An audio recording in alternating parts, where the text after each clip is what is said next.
Welcome to KPMG's Connected Cities panel, postcard from London, part of the Start Me Up Hong Kong Festival. I am Simon Squibb, the host for this panel, and my guests today are Kartik Verma and Aman Kheri, the managing directors at TechStars London. Hi guys, welcome. Hi Simon. How's it going? Thanks for joining the panel today. Maybe we could start off by you kindly telling the audience a little bit about yourselves. Sure, I'll go first. My name is Kartik Verma. I'm a managing director at TechStars, and I run the FinTech program here in London. TechStars is the global platform for investment and innovation, and we run over 50 accelerators across the world. Pleasure to be with you today, Simon. Thank you. I'm Aman Kheri. I'm the managing director of TechStars London. So we're a general program investing across multiple different sectors and stages in companies from around the world. I'm a former founder myself. I've started 3 companies, 2 which exited and one of which I ran into a brick wall. So I've been on both sides of the table as a founder and now an investor. Those brick walls hurt, don't they? That's an educational experience, I believe, is what the polite way to describe it as. Totally. Well, let's get into it as this is all about our future cities.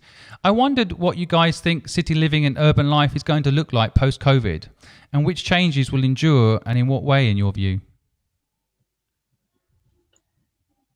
Kartik, maybe you could... I think for me, the research and data and conversations that I'm hearing from people suggest that if and when people return to offices, it will be less frequent attendance at those offices than we see at the moment. I mean, certainly we're hearing from a lot of places that people want to maybe do 2 or 3 days a week in the office and work remotely for some of the rest of the time. So I think that's one habit or one kind of piece of the new normal, as it were, that will persist over time.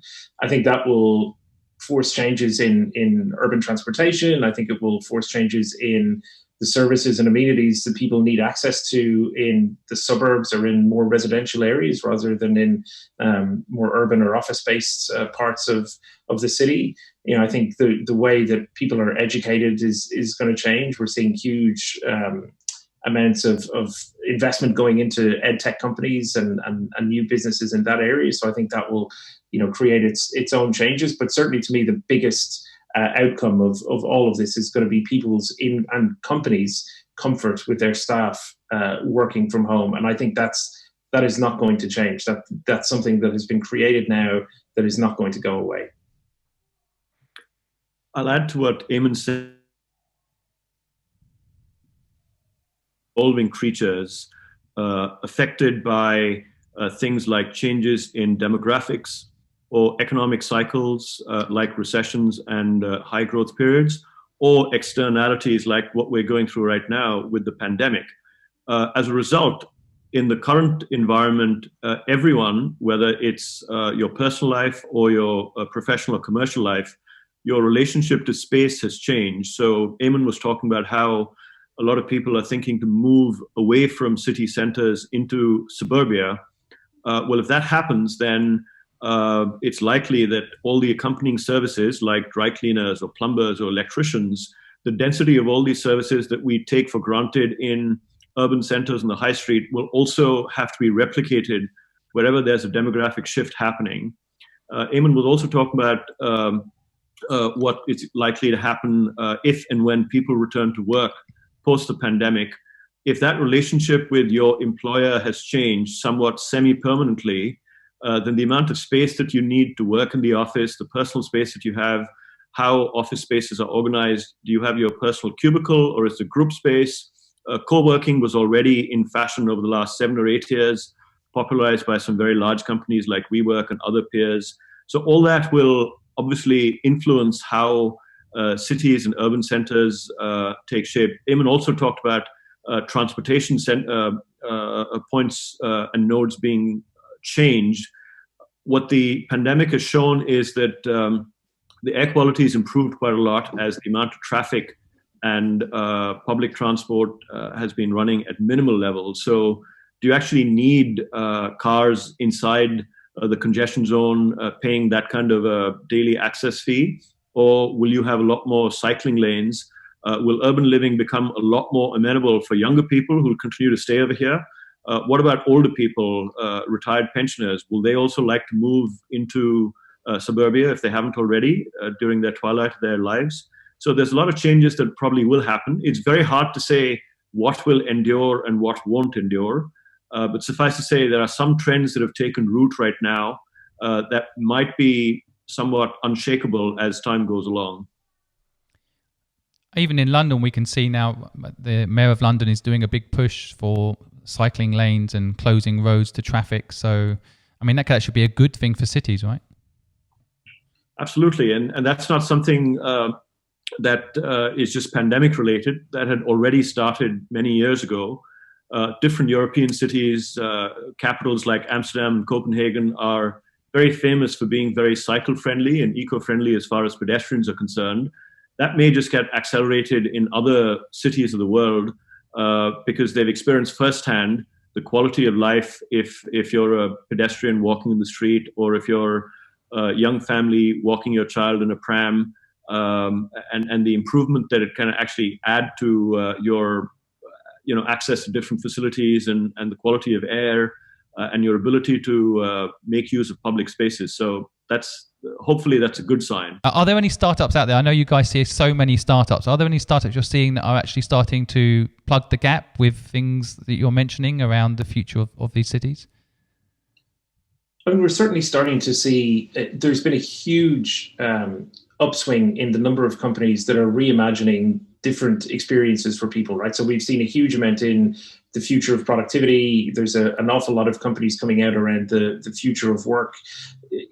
A vast number of companies now coming out around health and fitness. So if you think about the experience of going to the gym, is that something that people are going to want to replicate in the future? Are people going to be happy paying $100 or $200 a month to go to a gym when maybe for the last couple of weeks, you have the Joe Wicks, the body coach here in the UK, who's effectively become the nation's trainer, and you can do that on a yoga mat in your living room for free, and the shower is just over here, and your office is in the next room.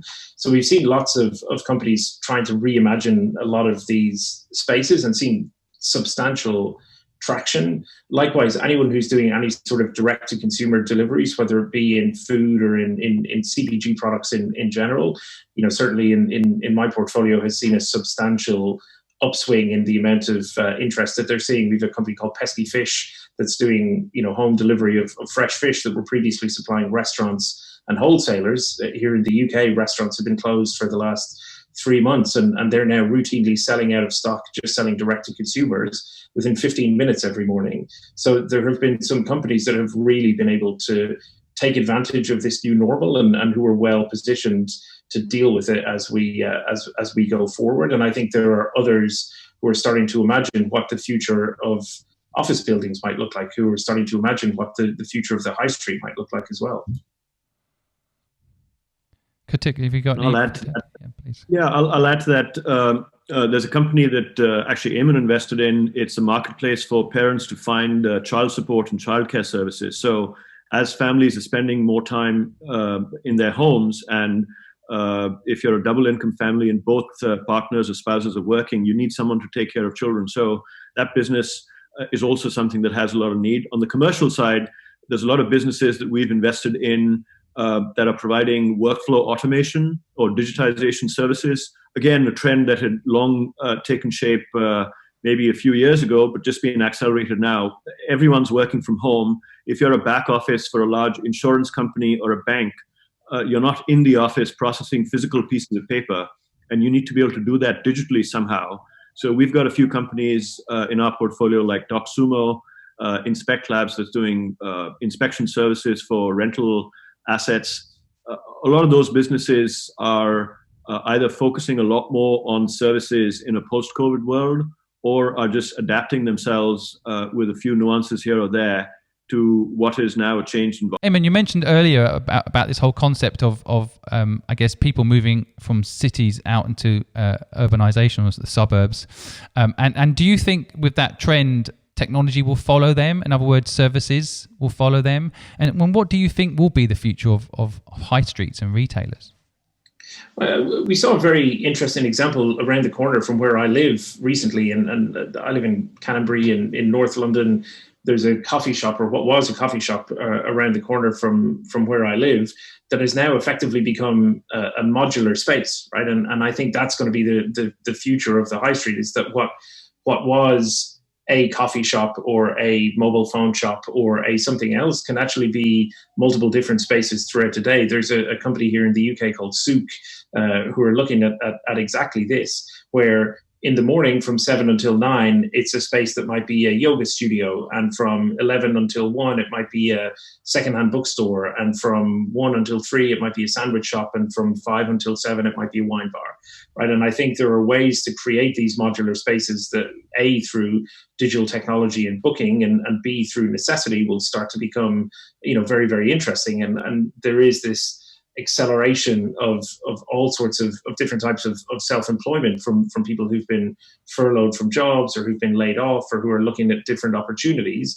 And if you think about these retail spaces that, for a lot of them on high streets in the UK are unoccupied, or have very little customer throughput for maybe 70, 80% of the week, the real opportunities to turn those spaces into something, much more interesting. And in some cases, it might be a co-working space in the morning, it could be a yoga studio in the afternoon, it could be a childcare facility, it could be any number of different types of things. But I think this modular approach to space is something that we're going to see an awful lot more of, and a lot more startups starting to tackle. And likewise, to echo what KV said earlier, I think we're also going to see a huge amount of these digital services and on-demand services following consumers wherever they go, whether it be on-demand dry cleaning or on-demand plumbers or on-demand anything. We invested in a business called Bidvine here in the UK a couple of years ago that allow you to access all of these services when you need them. And again, they've seen a huge kind of growth in the demand for their services over the last couple of months. Katik, what do you think? Do you see? I'd say the creative destruction of the high street all across the world has been in the works ever since the internet became very mainstream. Just look at the papers this morning. It's talking about a very popular chain of burger restaurants called Byron Burger here in the UK that is on the verge of filing for bankruptcy or administration. It follows from a popular Italian chain called Carluccio's, also here in the UK. And that's true for numerous other countries as well. You look at what's happening in the United States, where anchor tenants like JCPenney for large malls are filing for bankruptcy. So there's a lot of space that needs to be reimagined, following some of the ideas that Eamon has talked about. And that's just a process that's going to take at least 5, 6, 10 years to reimagine the high street. High streets as a center of activity for the community came up over the last 150 years or so as urban centers sprang up. And so the reimagination for these spaces will occur over the next 5 or 10 years, and probably continue as technologies take hold that allow us to work from home, that change the transportation infrastructure, and change consumer preferences as well. So I think we're just at the early innings of what the high street might look like many years from now. I guess it's fascinating. You just see in Oxford Street before the coronavirus hit London hard, Microsoft had opened up a store on the corner there, trying to, I guess, compete with Apple and Nike to be cool. Yes. So the reinvention was happening already, I guess, where brands like Microsoft opening up stores as a tourist attraction spot. Those two are very interesting and topical examples you raised, Simon, because last week Microsoft announced that it's going to shut all its retail operations because it's just had a change in strategy. And Nike announced last week as well, the CEO Donahue said that he expects 50% of Nike's sales to be coming from the digital channel compared to 30% right now.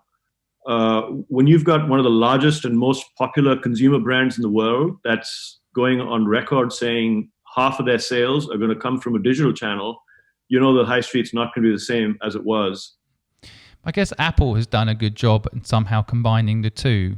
I don't know what their latest press release is on their strategy for retail, but I feel like that's still a popular avenue for people to go and experience the brand.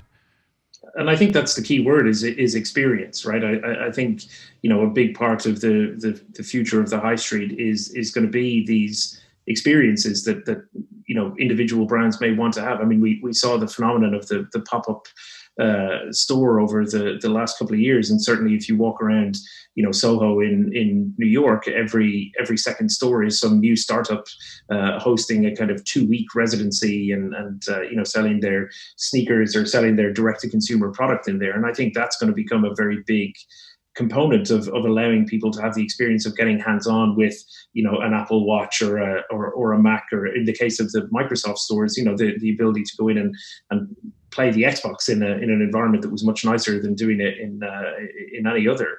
So I do think we will see a lot of these brands reimagine what those kind of touch points will be like from a consumer experience perspective, that will then drive people to ultimately purchase online and deliver online. And that's going to create a logistics challenge. I mean, we saw here, in the first weeks of lockdown in the UK, if you tried to order anything from Amazon, you were what used to be a prime delivery within one day would take 3 or 4 days because there was such huge demand. Now, if I walked into my front room at the moment, probably 50 or 60% of the traffic on my road would be vans from Parcel Force and Hermes and the Royal Mail and various others delivering parcels. So from a logistics and infrastructure perspective, there are big challenges in terms of this new kind of delivery model that everyone is going to have to adapt to. But I do think that, for Apple, for Nike, for these big brands, and for up and coming startups, there will be this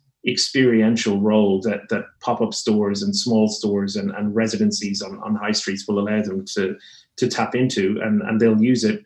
There was Brendan Wallace, who runs a VC fund called Fifth Wall Ventures in Los Angeles, talked an awful lot about having retail outlets as a kind of almost customer acquisition cost for consumer brands. And I think that's going to become something that we'll see. I mean, I know in my own consumer portfolio, there are a lot of companies right now thinking, could they get access to a retail space somewhere like Soho or Regent Street or, downtown Manhattan for a price that would be previously unimaginable in the lead up to Christmas 2020? I think the answer is yes. I agree. Well, guys, I thank you for joining our panel. I want to ask you more questions, but we have a time limit on today. But really have enjoyed the brief overview you guys have given. Thank you very much for sharing your knowledge, and we'll be in a live Q&A after this, guys. So if you guys have any questions, you feel free to ask us. So thank you for joining us today, guys. Thanks, Simon. Thank you. Thanks, Simon.